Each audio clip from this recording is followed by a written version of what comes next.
तुषार खरात नावाचा जो पत्रकार आहे तो तुमच्यातलाच एक आहे.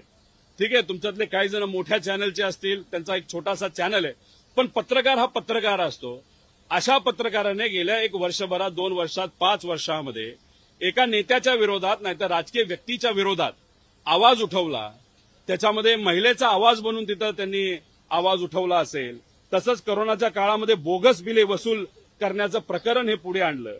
मृत व्यक्तींच्या नावाने महात्मा फुले जन आरोग्य योजनेच्या माध्यमातून बिलं उगाचच फुकटात तिथं काढून भ्रष्टाचार जर तिथं झाला असेल, बोगस व्यक्ती दाखवून भिसे जमीन हडपल्याचा प्रकार असेल, असे विविध प्रकार ज्या पत्रकाराने तुषार खरात नावाच्या पत्रकाराने एक ओबीसी समाजाचा एक चांगला पत्रकार, धनगर समाजाच्या लोकांच्या जमिनी काही लोकांनी हडपल्या त्याच्या विरोधात आवाज म्हणून लढणारा हा तुषार खरात याच्यावर आज अन्याय होत असेल तर तुम्ही सुद्धा त्याच्याबरोबर राहावं अशी विनंती इथं करतो.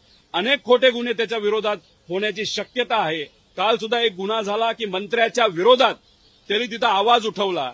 आता मंत्र्याची जर एवढी ताकद असेल, सरकारची एवढी ताकद असेल तर तिथं देशमुख परिवाराला न्याय मिळत नाही, सूर्यवंशी परिवाराला न्याय मिळत नाही. एक धनगर समाजाच्या जालन्यामध्ये साधा सामान्य कुटुंबातला मुलगा त्याच्यावर अन्याय झाला, तिथं त्याला न्याय मिळत नाही. अनेक ओबीसी समाजाच्या मुलांमुलींवर तिथं अत्याचार झाला, त्यांना न्याय मिळत नाही. फक्त मंत्र्याच्या विरोधात बोललं आणि ते सुद्धा पत्रकार परिषदेत बोललं म्हणून एका पत्रकाराला उचलायचं आणि जेलमध्ये टाकायचं. आणि आता जर तुम्ही बघाल आज नाही तर उद्या त्याच्या विरोधात अनेक जुने आणि खोटे गुन्हे सुद्धा लागू होतील. त्यामुळे कृपा करून मी आपल्या सर्वांना विनंती करतो, आम्ही त्याच्याबरोबर आहोत. त्याच्या व्यक्तिगत जीवनामध्ये काय हा विषय दुसरा, पण महत्वाचं काय की ज्यांनी मुद्दे जे टाकलेत मांडलेत आतापर्यंत ते सामान्य लोकांच्या बाजूचे आहेत. त्यासाठी आम्ही लढणार आहोत.